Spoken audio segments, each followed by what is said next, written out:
Hello friends, welcome back to Lakshmi గారి వంటిల్లు. ఇవాల్టి మన రెసిపీ వచ్చేసి మా అమ్మమ్మ చేతి స్పెషల్ మామిడికాయ పచ్చడి.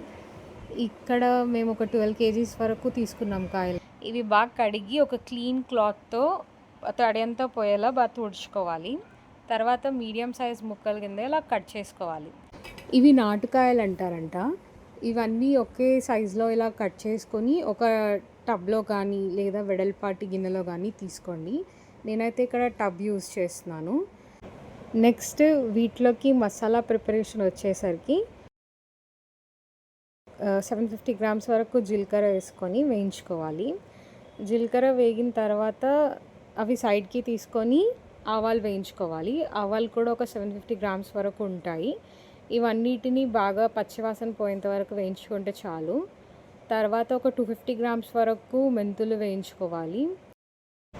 ఇవన్నీ పూర్తిగా చల్లారిన తర్వాత వీటిని ఫైన్ పౌడర్ కింద గ్రైండ్ చేసి పక్కన పెట్టుకోవాలి. ఇప్పుడు మన రుచికి సరిపడా ఉప్పు, కారం వేసుకుందాం. మేమైతే ఇక్కడ 1.5 కేజీలు ఉప్పు, 2 కేజీలు కారం వాడుతున్నాము. ఇవన్నీ ముక్కలకి పట్టేటట్టు బాగా కలుపుకోవాలి. ఇవి కలిపిన తర్వాత దీంట్లోనే ఇందాక మనం పట్టిన పౌడర్స్ అన్నీ ఉన్నాయి కదా, మెంతుల పొడి, ఆవాల పొడి అండ్ జీలకర్ర పొడి, అవన్నీ కూడా వేసుకొని బాగా కలుపుకోవాలి. వీడియోస్, షార్ట్స్ అందరూ చూస్తున్నారు కానీ ఎవరు సబ్స్క్రైబ్ అండ్ లైక్ చేయట్లేరు.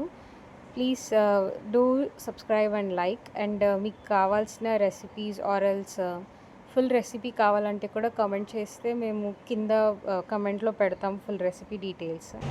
ఇక్కడ ఒక 250 గ్రాముల వరకు పొట్టు తీసిన వెల్లుల్లి వేసుకొని మళ్ళీ ఒకసారి బాగా కలుపుకుంటున్నాను. ఇప్పుడు ఒక 100 గ్రామ్స్ వేయించిన మెంతులు కూడా వేసుకుంటున్నాను. ఇప్పుడు ఒక 5 కేజీస్ వరకు పల్లి నూనె తీసుకొని బాగా వేడి చేసుకోవాలి. అది వేడైన తర్వాత దాన్ని సగం చల్లార్చుకొని ఒక 250 గ్రామ్స్ వరకు పొట్టు తీసిన వెల్లుల్లి, ఒక గుప్పెడు జీలకర్ర, ఒక గుప్పెడు ఆవాలు వేసుకొని బాగా కలుపుకోవాలి. ఇప్పుడు వెంటనే 1 కేజీ వెల్లుల్లి పేస్ట్, 1 కేజీ అల్లం పేస్ట్ వేసుకొని ఉండలు కట్టకుండా బాగా కలుపుతూ ఉండాలి. మనం పచ్చడి సంవత్సరం అంతా నిల్వ ఉంచుకుంటాం కాబట్టి నూనె పూర్తిగా చల్లారిన తర్వాత ముక్కలకు పట్టిస్తే బాగుంటుంది, లేదా తర్వాత నల్లబడిపోతుంది అన్నమాట. పోపు ఇలా పూర్తిగా చల్లారిన తర్వాత మనం ఇంతకుముందు కలిపి పెట్టుకున్న ముక్కలోకి వేసుకొని బాగా కలుపుకోవాలి. ఇదేనండి మా అమ్మమ్మ చేతి స్పెషల్ మామిడికాయ పచ్చడి. మీరు కూడా ట్రై చేసి ఎలా ఉందో చెప్పండి. ఇంతకుముందు మమ్మల్ని ఫాలో చేసి సపోర్ట్ చేసిన వాళ్ళందరికీ థ్యాంక్ యూ సో మచ్.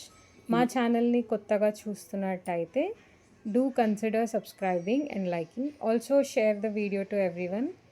పచ్చడి చూస్తూనే నోరూరుతుంది కదా, మేమైతే అస్సలు ఆగలేకపోయాము. మా అమ్మమ్మ ఇలా కలిపి అందరికీ గోరుముద్దలు తినిపిస్తుంది ఇక్కడ. ఇదండి మా తెలంగాణ స్టైల్ మామిడికాయ పచ్చడి. 3 డేస్కి ఇది ఇలా నూనె బాగా పైకి తేలుతుంది. తర్వాత మీరు జాడీలోకి షిఫ్ట్ చేసుకోవచ్చు. Thank you for watching.